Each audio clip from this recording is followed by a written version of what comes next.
Subscribe guys Karina, subscribe itu gratis. Hari ini ayo temenin Velia kerja jadi influencer. Sebenarnya kerja jadi influencer tuh gampang atau susah? Jadi kemarin sempet lewat di FYP aku ada yang ngebahas kerja jadi influencer gampang. Kayaknya aku tuh diundang ke acaranya Pons dan harus cari dulu baju warna karena ada dress code-nya guys. Akhirnya aku beli deh blazer ini warna pink. Harganya mahal. Jadi menurutku walaupun kerja jadi influencer tuh gampang pendapatannya, tapi pengeluarannya juga besar. Tapi bener kalau dibilang dapat uangnya tuh gampang dan cepet. Setelah tadi beli dress code, ini aku mau langsung dan ini enaknya jadi influencer dikirimin PR package. Kirimin langsung sama Pons. Ini tuh yang serangkaian Pons Bright Miracle. Aku pakai micellar waternya dulu kan, karena harus bersihin muka dulu. Habis itu lanjut pakai serum. Ini bisa banget untuk mencerahkan. Tutup dengan pakai krim kesukaan aku. Jadi ini semuanya tuh ada kandungan niacinamide. Jadi bisa bantu untuk mencerahkan banget, melembabkan juga. Tuh, udah kelar makeup, sekarang waktunya buat ganti dress. Ini salah satu bagian yang bikin aku suka banget jadi influencer. Tapi sebenarnya aku lebih seneng dipanggil content creator. Tuh, tadi balik lagi ya, yang bikin aku seneng tuh karena ini loh bisa main baju-bajuan gitu kan. Tadinya pengen pakai dress pertama, cuman akhirnya ini aja. Dan ini dia guys, kemarin tersusah menurut aku kalau misalnya jadi content creator, influencer, KOL. Ya kan aku on the way itu ya dari sore ke malam ke Senayan City ke acaranya Pons. Hari ini aku juga minta ditemenin sama manajerku alias sahabatku sendiri ya. Jadi guys, pas aku nyampe acaranya Pons Skin Institute ini gede banget. Banyak sekali orang yang melihat. Dan ini yang menurut aku susah karena sebenarnya aku tuh introvert. Jadi kalau di lingkungan yang rame, aku tuh malu-malu banget. Dan ini kan acaranya besar, rame, tapi keren. Jadi aku excited. Ini pas aku sendirian di bagian time capsule tuh kayak seneng banget karena bisa explore, mengekspresikan diri. Dimana aku juga kaget ternyata Pons itu udah 175 tahun guys ada di dunia ini. Lama udah ya kan kelar dari time capsule, ini aku yang harus berbaur dan menjalankan misi. Jadi kalau nanti kalian main nih ke acara, kalian bisa tuh ngumpulin semua stamps, nanti bisa tuker kopi. Free sampelnya Pons juga. Tadi kan yang nomor 1 aku udah tuh ke time capsule. Buat dapetin stamp kedua aku harus cek kulit aku. Di sini aku lumayan kaget ya, ternyata kulit aku ini dapat skornya tinggi 87%. Cuman sayang guys, kulit aku tuh agak kusam. Jadi jelas banget tadi aku dikasih rekomendasinya pakai serum yang ini. Ini yang aku pakai tadi sore ya guys. Alright, stamp kedua berhasil. Sekarang kita kumpulin stamp. By the way, salfok banget ada Mbak Cuyu. Siapa yang dapat kesempatan meet and greet sama Cuyu? Kalian beruntung banget sih. Iya, ini by the way ya, balik lagi ke susah gampangnya jadi influencer. Kalau misalnya aku ditanya apalagi sih emang susahnya? Sebenarnya aku nggak merasa ada yang susah lagi sih. Pokoknya yang paling aku merasa susah adalah ya kalau datang ke event gini kan banyak tuh orang kiri kanan, kalian lihat tuh di samping aku. Dan untungnya ini ketemu Mama Gemma guys. Kalau nggak udah mati kutu di sini. Buat ngumpulin stamp terakhir tuh ya, kan harus foto booth. Jadi aku yang kurang percaya diri ini harus foto sendirian. Sebenarnya nggak harus sendirian sih. Soalnya aku juga sempat foto sama Mama Gemma ya, model sekali dia. Alright, stamp ketiga berhasil. Fotonya bisa dicetak, kalian bisa dapat fotonya. Sekarang baru deh di antara keramaian ini semua, aku mau nukerin ya tadi 3 stempel yang udah aku kumpulin buat dapetin kopi. Lumayan banget kan guys. Kalian kalau ke Senayan City main deh mending ke atriumnya. Ini aku tadi ngumpulin stamp, dapet kopi gratis. Gemes banget ada logo Ponsnya. Terus minum kopi sama sahabatku. Tuh enak kan kerja jadi influencer. Bisa dapat produk gratis juga. Coba apa lagi yang perlu dikeluhkan? Tidak ada guys, tidak ada. Di sini aku ambil cake kecil gitu gemes dan ternyata enak. Karena enak aku minta teman aku buat cobain juga karena menurut aku ini enak dan dia wajib cobain. Tuh aku ngerasa happy banget sih bisa kerja jadi influencer, content creator, KOL, apalah itu namanya. Bisa ketemu teman baru, relasi juga makin luas. Pengalamannya nambah banget sampai ini ternyata Pons juga nyediain nail boot gitu. Jadi aku kayak bisa bikin kuku dong. Datang kukunya jelek, pulang-pulang kukunya udah cantik. Kalian lihat di before afternya. Wah, coba kalian kasih nilai ini kuku aku dapat nilai berapa? Dan terakhir yang paling bikin happy, ini aku bisa konsultasi gratis nanyain tentang kulit aku, masalah kulit aku dan solusinya seperti apa. Jadi kalau dari video ini menurut kalian susah atau gampang kerja jadi influencer? Oh iya, by the way inget ya acara Pons Skin Institute ini dari tanggal 2 sampai 5 di main atrium Mall Senayan City. Jadi jangan lupa mampir. Bye bye, love you, cara. POV ketika cobain restoran yang ada di drama Korea Queen of Tears. Halo, asyik banget. Kemarin Mas Bucin ngechat aku. Mas Bucin kasih tahu aku restoran yang ada di drama Korea Queen of Tears itu ternyata juga punya cabang di Jakarta. Di sini namanya Hanam Barbecue. Kalau di Korea tuh namanya Hanam Peak. Kalian inget gak scene yang ini? Dimana semua keluarga lagi ngumpul makan Korean barbecue. Wah. Kayaknya emang Velia yang telat baru cobain. Soalnya pas aku datang ini tuh tempatnya udah rame banget. Jadi sepertinya memang sudah viral. Untungnya sebelum aku nyampe Mas Bucin tuh udah sampai duluan. Dia udah bantu reservasiin. Kalau nggak harus nunggu kayak 2 jam. Dan kalian tahu gak sih pas aku masuk tuh banyak banget orang Korea yang makan di sini. Terus ini dia couple kesayangan kita dipajang di sini. Udah malam Mas Bucin mintain foto lagi. Tapi gak apa-apa.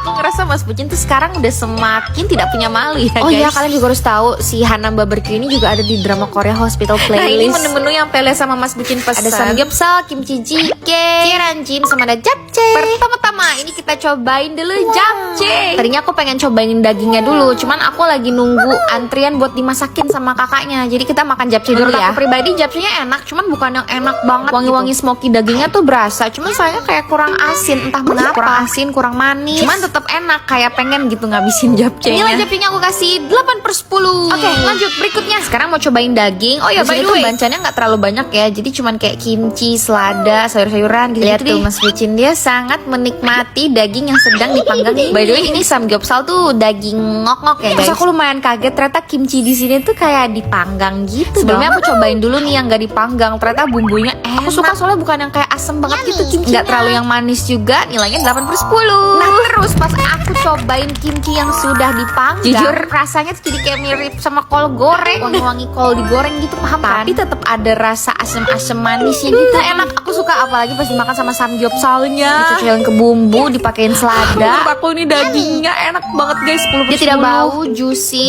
tuh kayak lemaknya enak gitu, kayak melted di mulut. 10/10. Nah ini nih geranjim alias telur yang diapain ya, ini masaknya aku nggak ngerti pokoknya sih. Ini mirip sama tin telur. Dia kayak jigli-jigli gitu guys. Ini kesukaannya Mas Bucin by the way. Kalau misalnya kalian anak telur, aku jamin kalian suka sama ini. Ini nilainya 8/10. Sejauh ini semua makanan yang aku cobain tuh enak-enak, tapi sayang si kimchi jjigae ini kurang menurut aku. Kayak kurang medok. Tapi tadi rata-rata enak-enak semua menunya. Ini gak sih nyuapin Hein. Jadi mumpung lagi di restorannya kita ngehalu aja.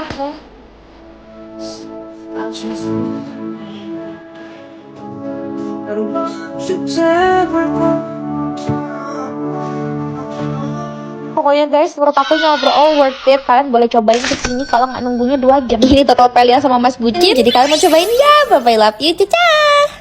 Yeay, asik banget. Akhirnya kesampaian juga sehari makan diatur sama Jessica Jane. Wah, akhirnya membuat lagi ya video seharian diatur makan. Dan kali ini spesial banget, akhirnya berhasil minta diaturin makan sama Jessica Jane. Banyak kan soalnya dari kalian yang minta aku tuh diaturin makan sama Jessica. Oke, jadi kemarin tuh aku udah ngechat dia. Kalian lihat ini sarapan aku diaturin makannya apa? Tadi aku udah ambil bubur, beli susu kacang, dan aku juga sudah membeli tahu fermentasi. Jessica sampai ngirimin gambar ya guys. Jadi ya aku beli yang sama persis kayak yang dia kirim gambarnya. Oke, sekarang kita coba ya. Ada bubur, tahu fermentasi, dan susu kacang. Sebenarnya aku nggak tahu sih rasanya gimana, cuman harusnya aneh ya, karena kayak tahu difermentasi jadi ape. Udah malah susah lagi dibukanya. Dan ternyata pas aku buka wanginya mirip sama natto guys. Cuman ya ini teksturnya yang sangat tidak meyakinkan, seperti bukan tahu. Mungkin karena ya udah difermentasi gitu, jadi tahunya benyek-benyek guys. Dan rasanya aku kira asam, ternyata enggak, asin banget. Kayaknya sih bakalan enak emang kalau dimakannya sama bubur. Your west nih aku campurin semuanya, terus ternyata enak.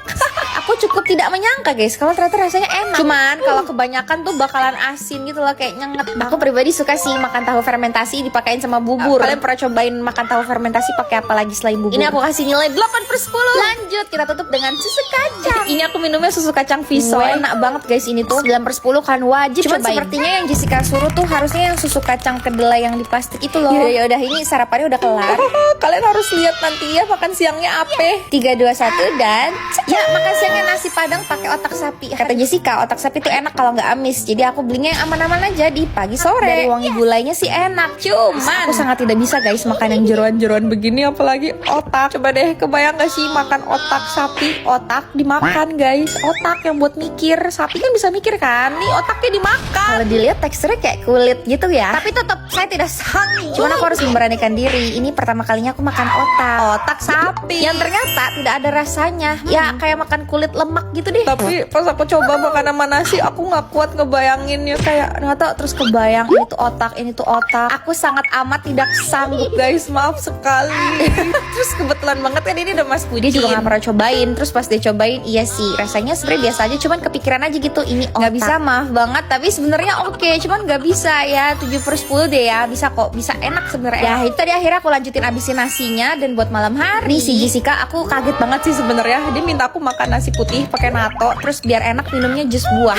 Jessica, kenapa kamu tega sekali dengan saya? Tapi seru sih, nggak nyangka kalau misalnya Jessica tuh akan ngaturinnya separah ini. Natonya aku beli ke supermarket Jepang gitu. Terus aku beli jusnya yang jus jeruk camboy, ini enak asam-asam. Dan tidak lupa kita harus ada nasi putih. Oke, sebenarnya buat menu yang ini aku tuh nggak terlalu yang nggak suka atau gimana ya, karena sebenarnya aku makan aja guys natto. Tapi ya ini natonya harus dipakein sama nasi putih. Kalau misalnya digadoin, mohon maaf tapi kagak kuat ngegadoinnya. Jadi ini natonya aku taruh langsung di atas nasi putih dan sekarang waktunya kita aduk-aduk terus kita makan deh. Rasanya enak, jadi kayak asin-asin gitu nasinya. Cuman masalahnya ini kan aku makannya di tempat umum dan bau nato itu kan semerbak banget ya. Pas aku buka makan campurin ke nasi tuh kayak kiri kanan tuh pada ngeliatin, soalnya baunya enak kok. Aku suka, justru juga bikin seger. 9 plus 10. Makasih Jessica udah aturin aku. Diaturin siapa lagi ya? Babe Lapi, dadah. Ayo hari ini temenin kita cari cincin nikah. Persiapan nikahan. Seneng banget, nggak berasa kalian sudah mengikuti perjalanan persiapan nikah ini sampai di tahap kita mau cari cincin. Jujur aku sama Mas Bucin tuh nggak tahu ya harga cincin tuh. Hari ini kita pengen coba lihat aja gitu harga cincin nikah tuh biasanya berapa duit sih kalau bukan yang di mall. By the way aku happy banget karena sekarang tuh kan lagi sering-seringnya keluar. Aku tuh kalau makeup ya kulit muka sama kulit tangan tuh suka belang gitu loh. Aku nyari cara gimana nih biar tangannya tuh kagak belang. Yang main warna gitu kan sama muka. Ya wes sekarang aku cobain pakai si Scarlett Body Lotion. Ini varian Jolie favorite-nya Kai EXO. Nih kan bisa lihat tangan aku sama kulit muka tuh belang. Padahal sebenarnya kulit aslinya tuh yang muka, tangannya kayak lebih gelap nggak tahu kenapa. Dan magical banget pas aku cobain pakai body lotionnya Scarlett. Aku teksturnya ringan, nggak lengket, terus dia bikin lembab gitu. Wanginya juga enak banget. Tuh, kalian bisa lihat setelah aku pakai. Kelihatan jauh lebih merata, jauh lebih cerah. Kalau dari video mungkin agak susah ngebedainnya, tapi aku sempet foto before dan afternya guys. Lihat foto yang bawah, tangan aku tuh kelihatan lebih cerah, lebih rata sama muka. Jadi udah nggak ada lagi tuh yang namanya belang-belang. Karena emang body lotionnya Scarlett tuh punya instant breakthrough. Ada kandungan glutathione, niacinamide, kojic acid yang bikin kulit jadi fix cerah seketika. Kalau kata aku kalian wajib sih cobain Scarlett karena nggak pernah ribet lagi gitu kalau dadakan ada Scarlett yang bikin kulit aku tuh jadi lebih cerah. Apalagi ini udah mulai bulan-bulan menuju hari pernikahan, jadi kayak ngejaga kulit itu inget ya kalau Pele sukanya yang Jolie sama kayak Kai. Kalau kalian favorite varian body lotion Scarlett yang mana? Oke, jadi hari ini kan memang tujuannya hanya untuk melihat cincin ya. Melihat toko-toko emas, toko-toko diamond, bergetar jiwa kita. Jadi rencananya adalah aku tuh sama Mas Bucin pengen bikin cincin nikahnya yang kayak di film Queen of Tears. Pas dengar kisaran harganya 39 juta guys. Terus ini aku coba satu bijinya 60-70 juta. Jadi kita pakai acara coba-cobain dulu kan ya, latihan dulu nih sebelum. Terus tadi sempet juga cobain yang ini sepasangnya tuh sekitar 25 juta guys. Ternyata memang cincin nikah tuh mahal. Ada ngasih rekomendasi tempat atau mungkin langganan kalian beli emas, diamond? Kasih tahu kita dong di kolom komen. Ya udah deh, bye bye, love you, ciao.